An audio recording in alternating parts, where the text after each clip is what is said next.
Welcome to Learn While Sleeping. This is the podcast where you're able to fall asleep, rest, forget about your day's stress, and at the same time, manage to learn while you're doing so. There's no exam or test, nothing you have to prepare for or try hard for, so don't worry and relax. If you like this format, feel free to check out on Apple Podcasts or Spotify. We also have our YouTube channel. Thank you, and enjoy the show.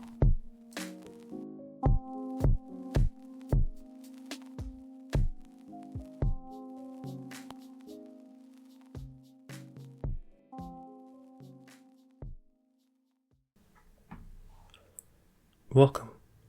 Let's take a slow and gentle journey through the beginnings of computer science. As you get comfortable, you can let my words drift by, as if you're sitting in a quiet lecture hall late in the evening. Nothing to memorize, nothing to hold on to, just a soft flow of stories and ideas. We will begin with a simple question. What is a computer? At its heart, a computer is just a programmable machine, a tool we build to perform tasks for us. That's really all it is. A helper designed to take instructions.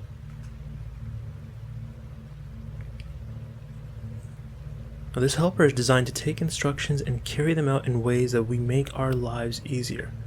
And if we look far back in time, the very first thing humans needed help with was calculations. Numbers, arithmetic, keeping track.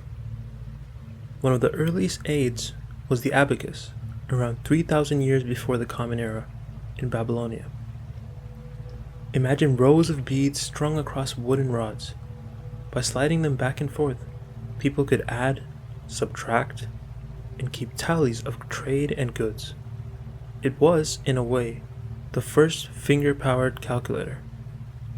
Simple, physical, and surprisingly effective. As centuries passed, more tools emerged. By the 1600s, the slide rule appeared. This was a ruler-like device. But instead of just measuring length, it allowed people to divide, multiply, and even handle logarithms, using clever sliding scales. For scientists and engineers, it became an everyday companion, all the way into the 20th century. You could almost call it the pocket calculator of its age. Even earlier in the ancient world, people built devices of astonishing ingenuity. The Antikythera mechanism, discovered off the coast of Greece, is thought to date back of the 2nd century before the Common Era. Made of bronze gears, it could predict the positions of stars and planets, track eclipses, and act like a kind of astronomical computer. Imagine turning a crank and seeing the sky's future displayed before you, all through the language of gears. Then came the clock. In the 12th century, mechanical clocks began to appear in Europe. They were not just about keeping time. They were proof that humans could build precise, repeatable machines. Devices that transformed the steady movement of gears into something meaningful. A foreshadowing of computing itself. And by the 1800s, inventors were already dreaming of machines that could calculate automatically.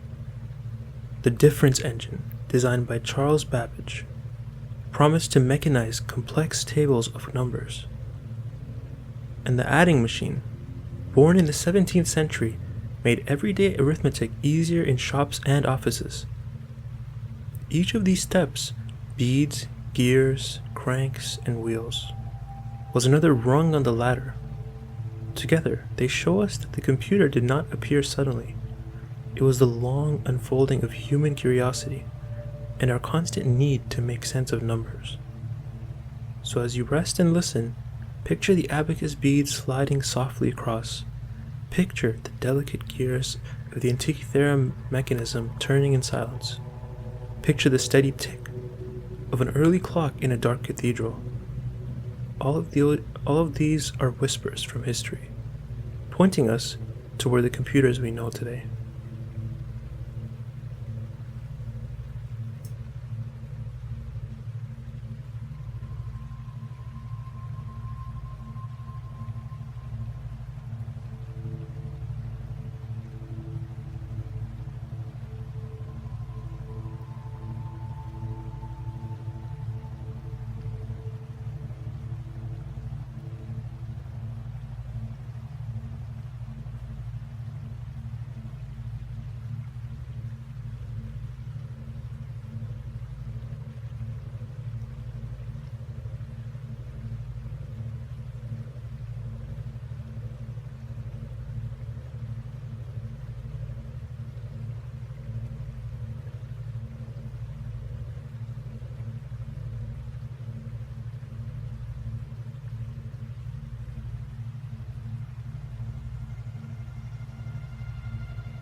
At the start of the 19th century, the Industrial Revolution was transforming how people lived and worked.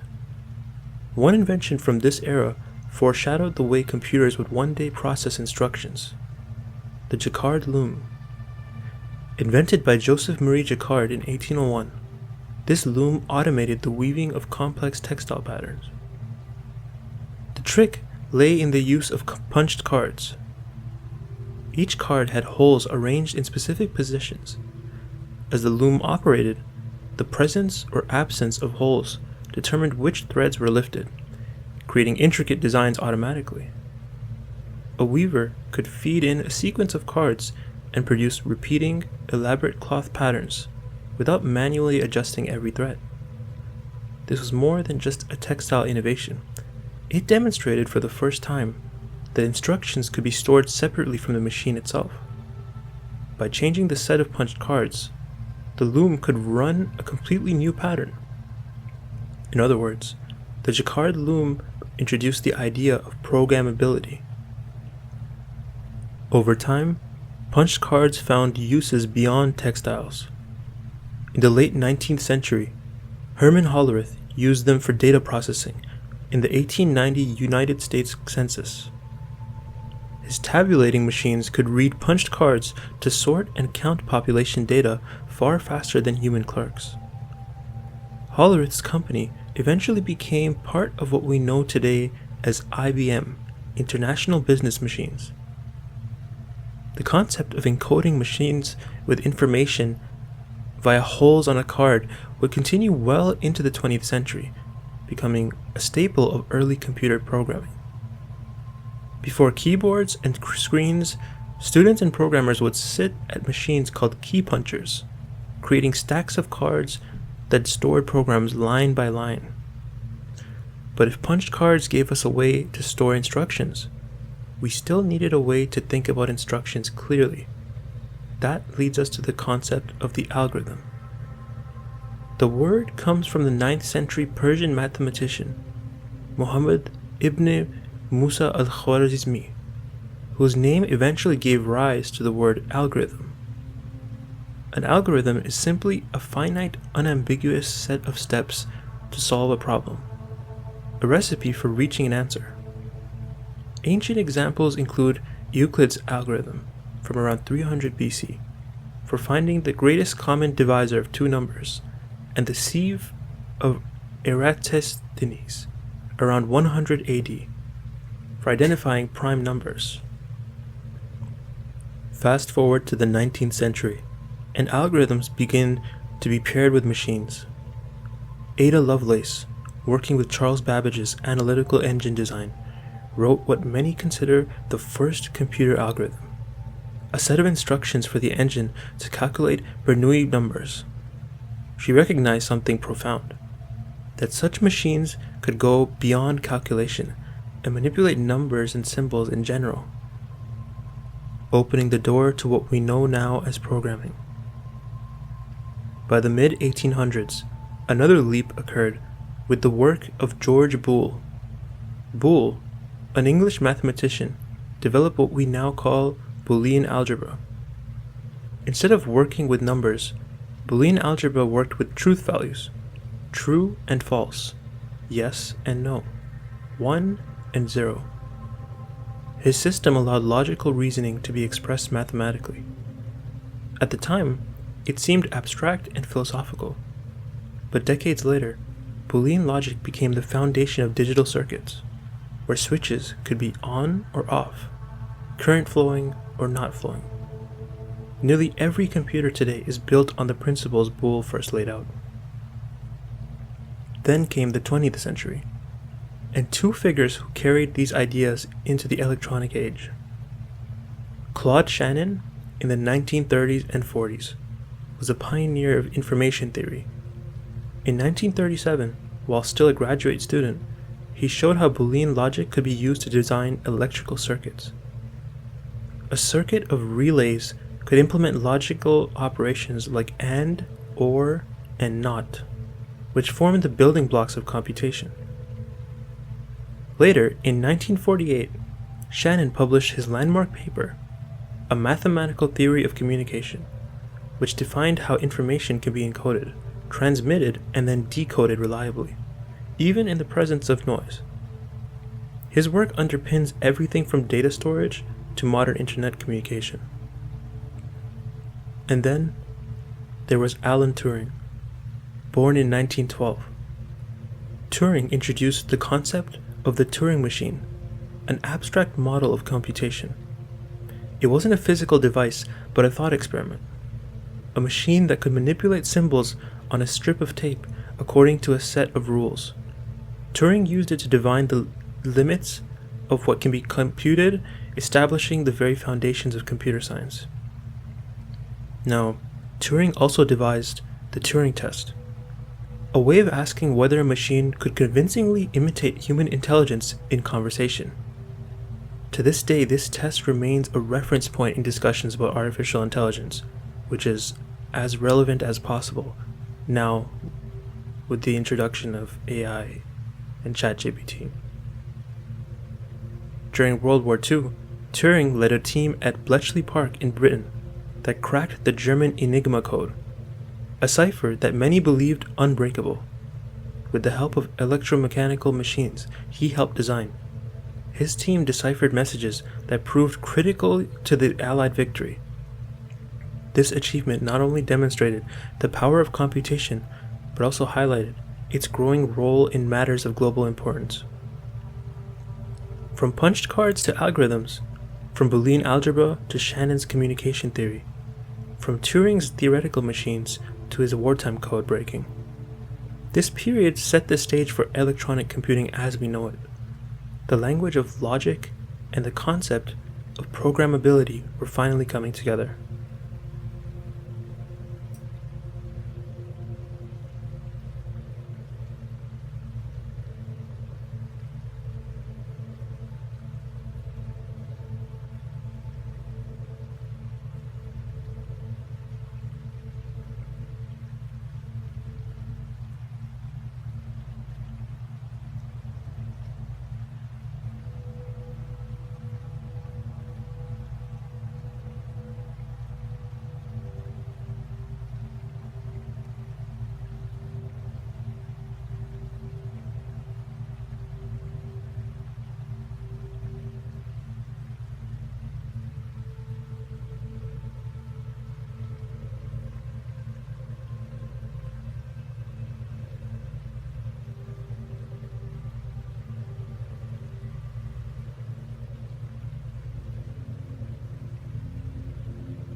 By the 1940s, the pieces were in place. Logic could be expressed mathematically, algorithms were well understood, and punched cards had shown how instructions could be stored. The final missing ingredient was technology powerful enough to bring it all together. That technology arrived in the form of electronics. During the Second World War, governments poured resources into machines that could perform calculations far faster than any human. One of the most famous of these was the ENIAC, an acronym for the Electronic Numerical Integrator and Computer. ENIAC was completed in 1946 at the University of Pennsylvania. It was enormous, more than 27 tons of machinery filling an entire room. Inside were nearly 18,000 vacuum tubes, glass components that controlled the flow of electrical signals. These tubes acted like switches, turning currents on and off. With them, ENIAC could perform calculations thousands of times faster than a person with a slide rule. ENIAC's purpose was military. It was designed to compute artillery firing tables, which required complex and repetitive calculations. Before computers, teams of people known as human computers would work through these tables by hand, a process that was slow and error-prone. ENIAC could finish in seconds what might otherwise take hours or days. But despite its power, ENIAC did have limitations. Programming it was tedious and time-consuming.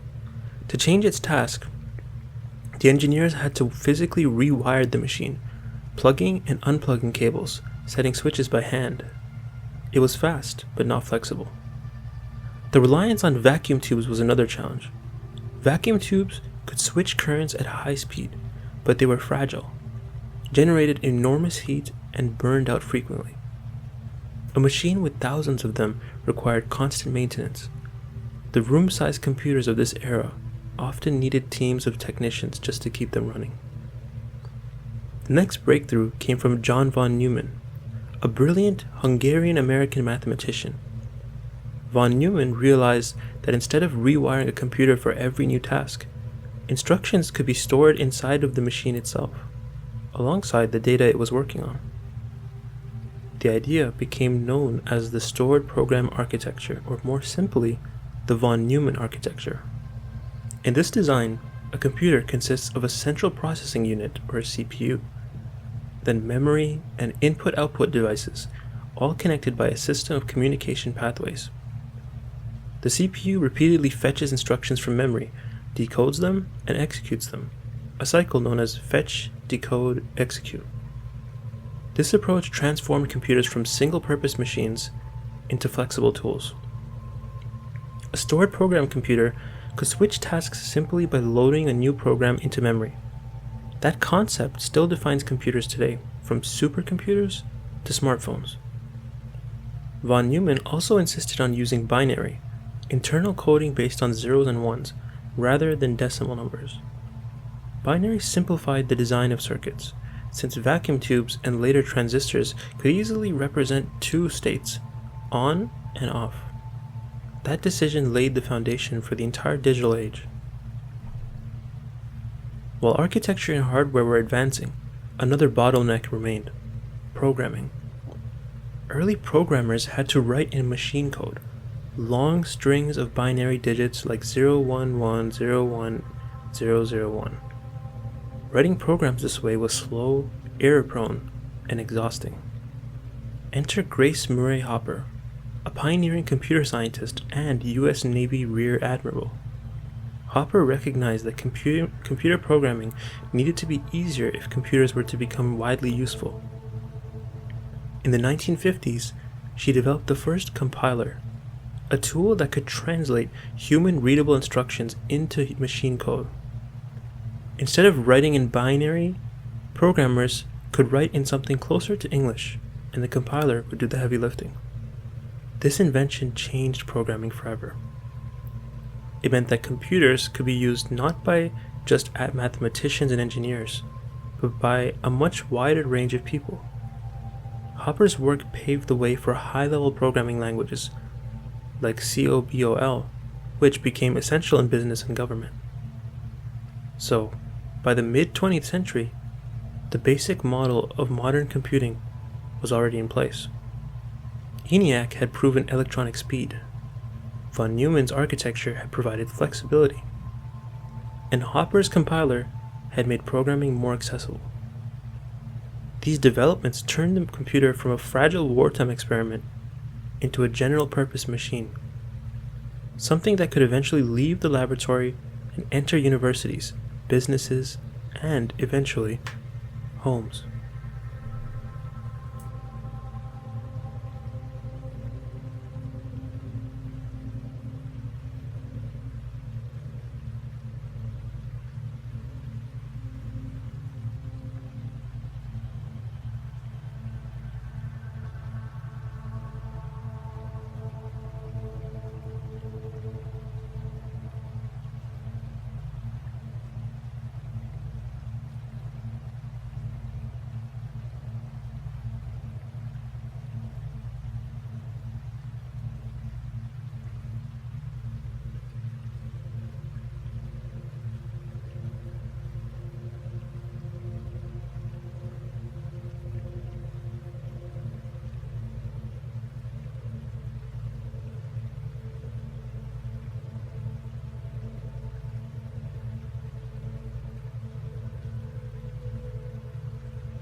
The late 1940s and 1950s brought one of the most important inventions in the history of technology, the transistor. Invented in 1947 at Bell Labs by John Bardeen, Walter Brattain, and William Shockley, the transistor replaced the bulky, fragile vacuum tube with something smaller, faster, and more reliable. Instead of glowing glass tubes that burned out regularly, a transistor was a tiny semiconductor device that could switch currents on and off with incredible efficiency. The difference was revolutionary. Computers that had once filled entire rooms could now be built smaller, cooler, and cheaper. Some historians call the transistor the most important invention of the 20th century, because it didn't just change computing, it changed everything. Radios, televisions, hearing aids, and eventually every modern electronic device rely on transistors. By the 1950s, engineers were already experimenting with transistor-based computers. The first commercial devices were still large, but compared to the vacuum tube giants like ENIAC, they were marvels of miniaturization. For example, the Zenith Royal T, a tubeless hearing aid released in 1953, was one of the first consumer devices to use transistors. Soon after came the transistor radio, which put portable music into people's hands for the first time. These products hinted at what was coming, the shrinking of electronics into everyday life. At the same time, computing entered the age of mainframes, spanning roughly the 1950s to 1970s. These were large, powerful computers designed for organizations, governments, universities, and corporations. One landmark was IBM's System 360, introduced in 1964.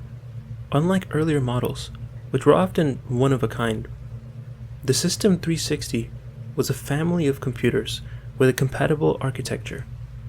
That meant a program written for one model could also run on one another, whether the machine was small and relatively cheap or large and extremely powerful. This compatibility set a new industry standard and made IBM the dominant force in computing for decades. Mainframes of this era were programmed using punch cards. Students and programmers would type code onto stiff cards using machines called key punchers. Each line of code corresponded to one card, and a typical program required a thick stack of them. To run the program, you would feed the stack into a card reader, which converted the holes into binary data for the computer to process. If you dropped your stack or had a typo, the whole process could break down. Programming was a highly physical, sometimes frustrating task. Despite these difficulties, mainframes were powerful enough to take on challenges that were once unimaginable. One of the most famous applications was the Apollo space program of the 1960s. IBM mainframes on Earth handled the complex calculations needed to plot spacecraft trajectories to the moon and back. Meanwhile, on board the Apollo spacecraft, engineers developed a guidance computer that was compact, rugged, and capable of running autopilot routines. By today's standards, the Apollo guidance computer was extremely modest. It had less processing power than many modern appliances, but it was reliable and it worked in real time, helping astronauts land on the lunar surface and return safely. An often overlooked figure from this era is Margaret Hamilton, who led the software engineering team for Apollo. She and her team wrote the code that kept the guidance computer functioning, even under unexpected conditions.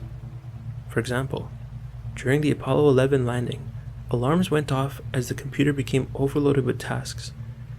But thanks to Hamilton's programming, it was designed to prioritize critical functions and ignore the rest.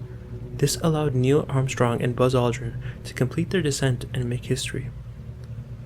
So by the 1960s, computers had already proven their worth, not just in laboratories and corporations, but in one of humanity's greatest achievements, landing on the moon. The combination of transistors, standardized mainframes, and pioneering software had pushed computing into the mainstream of science and technology. Still, computers were not yet personal devices. They were large, expensive, and controlled by institutions. That transformation would not come until later.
As powerful as transistors were, engineers quickly looked for ways to go even further.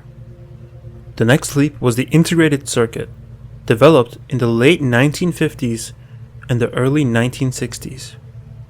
Instead of wiring individual transistors together by hand, engineers discovered they could use a process called photolithography to place many transistors onto a single piece of silicon. These pieces were called chips, and at first they held only a handful of transistors, but as manufacturing improved, more and more transistors could be packed onto each chip. The advantages were enormous. Integrated circuits were smaller, faster, and cheaper to produce. They consumed less power, and because everything was built directly onto one wafer, the reliability was far higher than wiring separate components.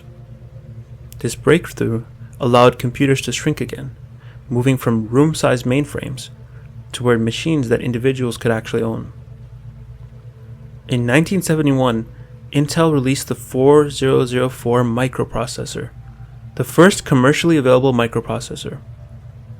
This chip contained about 2,300 transistors and could run at 100 kHz. It was first used in a programmable calculator, but it showed the world what was possible: a central processing unit on a single chip.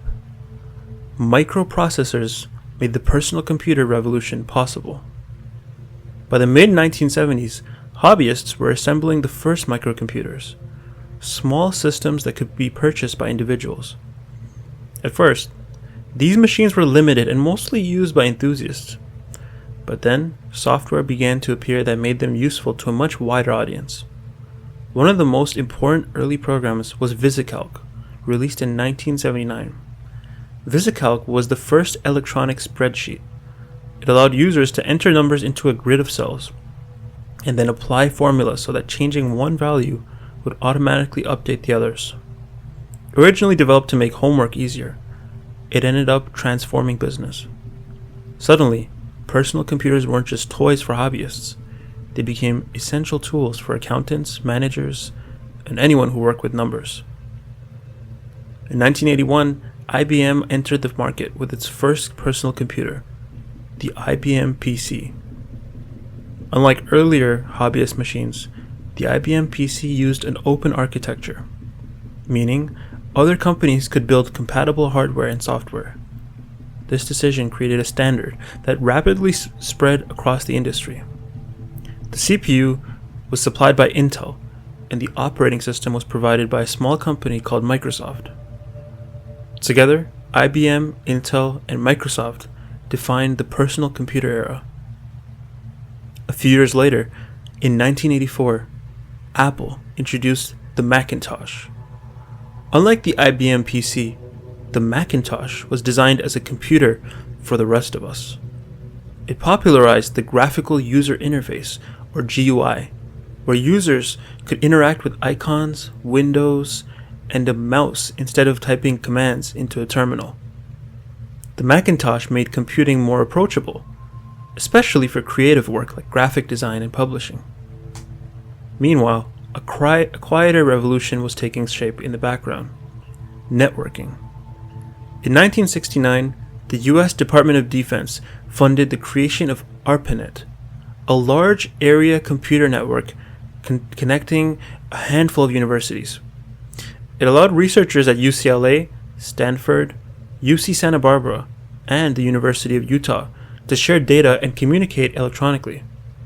By the early 1980s, the protocols developed for ARPANET formed the basis of what we now call the Internet. Building on that, in 1989, Tim Berners-Lee at CERN invented the World Wide Web. His system used hypertext to link documents together and made it easy to navigate information stored on servers around the world. Originally developed to share experimental data amongst physicists, the web quickly grew into a platform that revolutionized communication, business, and culture worldwide. Underlying all of these advances was a simple observation known as Moore's Law. Gordon Moore, co-founder of Intel, noticed that the number of transistors on an integrated circuit was doubling roughly every 2 years. This doubling translated into ever-increasing computer power, falling costs, and shrinking devices. Moore's law became the guiding principle at the industry for decades, fueling expectations of constant progress. From the abacus to the microprocessor, from punch cards to graphical interfaces, and from ARPANET to the World Wide Web. The history of computing is a story of steady acceleration. By the 1990s, computers had gone from rare, room-sized machines to personalized tools, and from isolated devices to nodes in a global network.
Now that we've traced the history of computers, let's step back and ask a deeper question. How do computers actually represent the world? Every piece of knowledge we deal with, whether it's the weight of an object, the time of a day, or a photograph, they are all forms of information.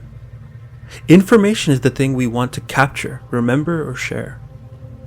To make information useful, we need to put it into some kind of data, a representation, For example, if we want to describe a person's weight, we could say 63 kilograms, or 139 pounds, or 9 stones 13. All of these are different data representations of the same underlying information. Finally, to communicate or store that data, we need a signal. A signal could be the voltage in a wire, the current flowing through a circuit, ink on a paper, or markings carved into wood. It's the physical form that carries the data from one place to another. With these definitions in mind, let's talk about two different types of information: continuous and discrete. Continuous information is like a smooth curve, with infinitely many possible values in any range. Temperature is a good example. Between 20 and 21 degrees Celsius, there are countless fractions: 20.1, 20.01, 20.001, and so on. Mass, blood pressure, and most other physical quantities in nature are continuous in this way. Discrete information, on the other hand, comes in distinct steps. The days of the week are discrete: Monday, Tuesday, Wednesday, and so on.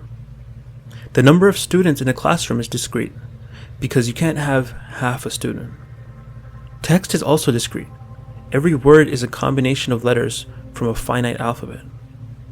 This distinction sets the stage for the two great methods of representation: analog and digital. Analog data is continuous.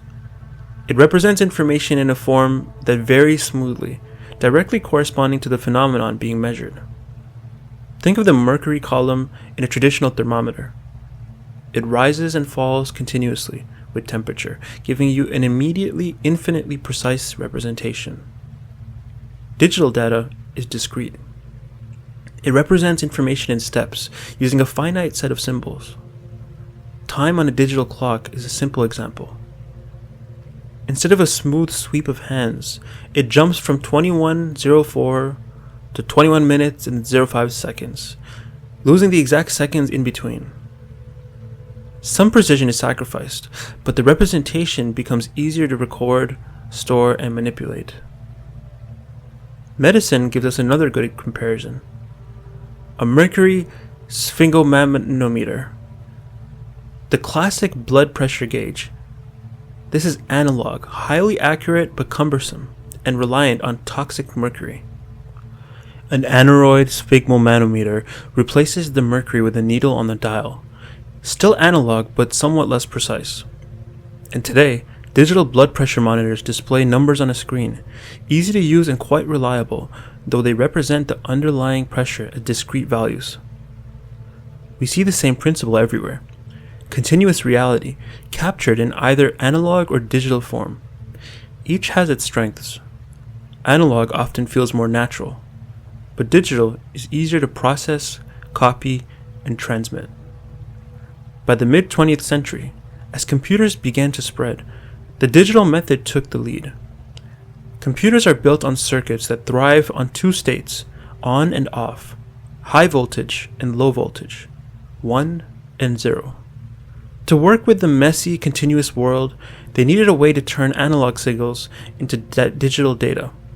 That process, sampling and quantization, would become the key to making sound, images, and all forms of information computable.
we've seen that computers prefer digital data, but the world around us is mostly analog. Temperatures rise smoothly, sound waves flow continuously, and images in nature have no built-in pixels. So how do computers handle this? The answer comes through two important steps: sampling and quantization. Sampling is the process of taking snapshots of a continuous signal at regular intervals. Imagine recording a piece of music.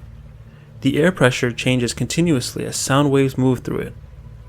To capture that with a computer, you don't record every possible fraction of a second. That would be impossible. Instead, you take many measurements per second. In digital audio, this might be 44,100 samples every second, as used in compact discs. Each sample captures the amplitude of the wave at that instant, and the sequence of samples approximates the exact original sound. The same idea works for images. A digital photograph divides the scene into a grid of pixels, each storing a discrete color value. High-definition video works the same way. 1920 by 1080 pixels, captured 24 to 30 times per second, to create the illusion of smooth motion. Sampling turns the continuous into something a computer can handle. Quantization is the second step. Even after sampling, the values you capture may have infinite precision, fractions upon fractions. Quantization rounds these values to a finite set of levels. For example, the mathematical constant pi is infinite, but we often truncate it to 3.14159. In digital sound, amplitude values are rounded to fit within a certain number of bits. The more bits you allow, the more precise the representation. Of course, sampling and quantization mean that some information is lost. You can't keep every detail of the original wave or image. But here's the important part. We decide what gets lost. By choosing the sampling rate and the precision carefully, we can make the digital version indistinguishable from the original to human senses. This brings us to the Nyquist-Shannon sampling theorem, a principle introduced by Claude Shannon in the 20th century. It states that to capture a signal without losing information, you need to sample at more than twice its highest frequency. For human hearing, which extends to about 20,000 Hz, that means sampling at just over 40,000 times per second, which is enough. This is why CD audio uses 44,100 samples per second. It satisfies the theorem and ensures that the digital recording sounds faithful to our ears. This audio recording, for example, uses 48,000. Why, though, do computers always use binary? Just two symbols, 0 and 1. Why not 10 digits or 100? The answer lies in simplicity and reliability. Computers are built from electronic switches, and the easiest states to represent are on and off, high voltage and low voltage, true and false. By representing everything in terms of 0 and 1, computers gain robustness. Even if a signal degrades slightly during transmission, as long as it's still closer to one state than the other, the original data can be recovered perfectly. This is another advantage over analog systems. Analog signals degrade continuously as they travel or are copied. Noise accumulates and the quality diminishes. Digital signals, by contrast, can be regenerated. A slightly distorted one can still be recognized as a 1 and restored to perfection. So, through sampling and quantization, the continuous world is translated into a series of zeros and ones. Through binary, those zeros and ones can be stored, processed, transmitted, and regenerated with astonishing reliability. This combination, sampling, quantization, and binary encoding, is a secret bridge between our analog world and the digital machines we rely on every day.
To see sampling and quantization in action, let's return to one of the clearest examples: sound. A sound wave is a vibration of air pressure, and mathematically looks like a sine wave, a smooth curve rising and falling. Two important characteristics define it. The amplitude of the wave relates to the intensity or loudness. The frequency of the wave relates to pitch, how high or low the sound feels. Real-world sounds are complex, made of many different sine waves layered together, each with its own amplitude and frequency. When digitizing sound, we take samples of the amplitude at a fixed rate, known as a sampling rate. Each sample is stored as a number. Play those numbers back quickly enough, and your ears perceive them as continuous sound. But what sampling rate should we use? If we sample too slowly, we run into problems. The digital version will misrepresent the original sound, creating distortions. This is called aliasing, when the recorded signal seems to take on a false, lower frequency that wasn't really there. The result is a sound that feels inaccurate or strange. If we sample too quickly, on the other hand, we capture more detail than we actually need. The result is very large file sizes, which can be inefficient to store or transmit. The solution is guided by the Nyquist-Shannon theorem. To capture a signal faithfully, sample at more than twice its highest frequency. For human hearing, which extends up to about 20 kHz, a sampling rate just over 40 kHz is sufficient. This is why compact discs use 44.1 kHz, high enough to preserve the full range of human hearing while keeping file sizes just manageable. Digital representation doesn't just make storage efficient, it also brings immense benefits in signal transmission. All signals degrade as they travel from transmitter to receiver. An analog signal, like an old radio broadcast or a cassette tape recording, slowly accumulates noise and distortion. Once degraded, the signal can't be perfectly restored, because the system doesn't know what was real and what was noise. Digital signals behave differently. Because they only rely on two states, 0 and 1, small amounts of distortion can be ignored. If a transmitted 1 is a little weaker than expected, the receiver still interprets it as a 1, and the data is preserved. As long as the noise isn't too extreme, digital signals can be completely regenerated to their original form. This resilience makes digital communication extremely reliable. It's why your music files don't wear out no matter how many times you copy them, while old analog tapes gradually lose fidelity. It's why modern telecommunications like phones, satellites, and the internet depend overwhelmingly on digital systems. Digital also opens the door to error detection and correction. By adding extra bits that encode patterns or checksums, a computer can notice when a transmission error has occurred, and in many cases correct it automatically. Analog systems can't do this with the same certainty. Finally, digital representation makes compression possible. Files can be reduced in size by finding patterns and redundancies in the data. Formats like MP3 for audio or JPEG for images take advantage of how humans perceive information, discarding details we're unlikely to notice while keeping the parts that matter. Compression allows us to store vast libraries of music, video, and text in small spaces. So, from the sound waves to storage, digital representation has clear advantages. It's efficient, resilient, and flexible. It allows us to preserve information accurately, transmit it reliably, and compress it to fit into the tiniest of devices. By the late 20th century, these benefits made digital systems dominant.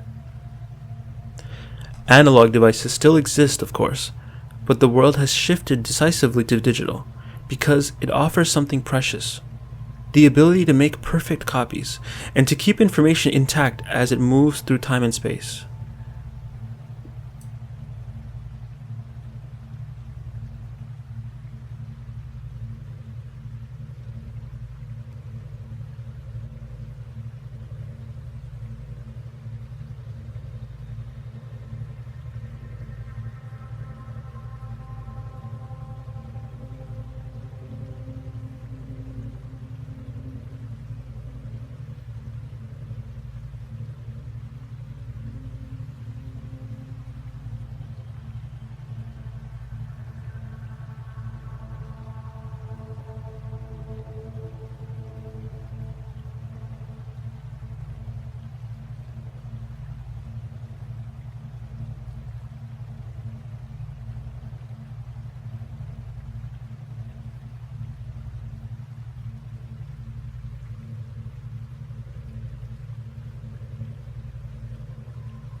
Now that we've seen how the analog world is digitized, let's look more closely at the raw language of computers. At the foundation of it all lies the bit, short for binary digit. A bit can only take on two values, 0 or 1, nothing more, nothing less. This simplicity is what makes it so powerful. By combining bits, we can represent anything: numbers, text, images, sound, even entire virtual worlds. Because a single bit is too small for most practical purposes, bits are grouped together. The most common grouping is 8 bits, which is called a byte. With 8 bits, there are 2 to the power of 8 possible patterns. That's 256 unique combinations. In other words, a single byte can represent any integer value from 0 to 255. This scaling continues as we add more bits. For example, 1 bit, which is 2 values, 0 or 1. 2 bits will be 4 values, 0, 0, 0, 1, 10, and then 11. 4 bits has 16 values. 8 bits have 256 values. 16 bits has 65,536 values. And lastly, 32 bits have over 4 billion possible values. Every time you add a single bit, the number of possible combinations doubles. That's why computers with wider word sizes, like 32-bit or 64-bit processors, can handle much larger ranges of numbers. To understand how numbers are represented, let's revisit something familiar: positional notation. In base 10 or decimal, each digit's value depends on its position. The rightmost digit represents units, the next one represents tens, then hundreds, then thousands, and so on. Each one a power of 10. For example, the number 2,357 means 2 times 1,000 plus 3 times 100 plus 5 times 10 plus 7 times 1. The base here is 10 because we have 10 digits to work with, 0 and all the way through 9. Those are the 10 digits. But numbers don't have to be just in base 10. In fact, computers prefer base 2, or binary. In binary, each position represents a power of 2, not 10. The rightmost digit is worth 1. The next one is worth 2, then 4, then 8, then 16, and so on. So in binary, the number 1101 means 1 times 8, plus 1 times 4, plus 0 times 2, plus 1 times 1. Altogether, that equals 13 in decimal. The same rules apply for other bases too. Base 8, or octal, uses digits 0 to 7. Base 16, or hexadecimal, uses digits 0 to 9, plus A to F, to represent values 10 through 15. Hexadecimal is especially popular in computing because it offers a compact way to represent long binary numbers. For example, the binary number 1111 and then 1111. That's 8 ones in total. That number is 255 in decimal, but in hexadecimal it's simply written as FF. By combining these systems, computers can encode numbers of any size. A single byte might represent a number from 0 to 255, while 4 bytes can represent about 4 billion possibilities. For even larger numbers, computers use floating point notation, which is similar to scientific notation, trading some precision for an enormous range. This allows us to represent things as small as atomic masses and as large as astronomical distances, all using bits and bytes. At first glance, it's astonishing that such complexity emerges from nothing but zeros and ones. Yet with binary and positional notation, the computer has a foundation solid enough to encode everything we need. From the text on a web page, to the music in your library, to the pixels on a photo of Earth taken from space.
At this point, we've walked through how computers handle the world, from capturing continuous analog information, to sampling and quantizing it, to storing it as binary numbers. Now, let's bring it all together. The digital approach has several decisive advantages. First of all, it's easier to process. Once information is reduced to discrete steps, zeros and ones, it can be manipulated systematically. Computers can run algorithms, perform logic operations, and execute instructions with absolute consistency. Second of all, they're easier to transmit reliably. Digital signals are resilient. As they travel, small distortions or noise can be ignored and corrected. A 1 remains a 1 as long as the signal is closer to the high threshold than the low one. This is why digital communications, whether in Wi-Fi, fiber optics, or satellites, is so robust compared to analog. Thirdly, there's perfect regeneration. Unlike analog recordings, which degrade every time they are copied, digital data can be reproduced flawlessly. Your 10th copy of a file is identical to the first. This property makes digital systems uniquely suited for archiving and long-term storage. And the fourth thing is efficient storage and compression. Digital files can be reduced in size through compression, making it possible to store enormous amounts of information in small spaces. Error detection and correction codes further ensure that the data remains accurate even when errors occur in transmission or storage. Because of these strengths, the digital method has become universal. Everything, from novels to movies, from medical scans to spacecraft telemetry, can be represented as bits. Each 0 or 1 may seem trivial on its own, but together, billions of them capture the full richness of modern life. Underlying it all is binary logic. Computers operate with circuits that are either on or off, true or false, high voltage or low voltage. These simple states are easy to detect, robust against noise, and endlessly scalable. Boolean algebra, devised by George Boole in the 19th century, gave us the mathematical framework for this. Claude Shannon in the 20th century showed us how to implement it in electronic circuits. The result is a system of logic gates that can perform any computation imaginable. Bits combine into bytes, bytes combine into kilobytes, megabytes, gigabytes, and terabytes. With this simple building block, we can represent not only numbers, but also text, sound, images, and moving video. So when we look at a computer screen, or listen to music on our headphones, or send a message halfway across the globe, it all comes down to the same language: binary digits flowing through circuits, stored in memory, or traveling as pulses of light down a fiber optic cable. The history of computing shows us how we got here, from abacuses and slide rules, to ENIAC and IBM mainframes, to microprocessors, personal computers, and the internet. The study of analog and digital data shows us why binary won, because it's reliable, efficient, and universal. Together, all the points that we've discussed trace the arc of computer science itself. They remind us that the story of computing is both ancient and modern, rooted in the needs of merchants and mathematicians thousands of years ago, yet still evolving every year as new technologies emerge. In the end, the lesson is simple. By reducing the world to patterns of zeros and ones, we've given ourselves a tool of astonishing flexibility. The computer is not just a calculator. It's a universal machine, a programmable partner in thought, that continues to shape the future of human knowledge and creativity. Now, as you think about this all, try to mull over the thoughts that we have discussed. Let your shoulders rest. Let yourself relax and drift deeply into your REM sleep. Good night.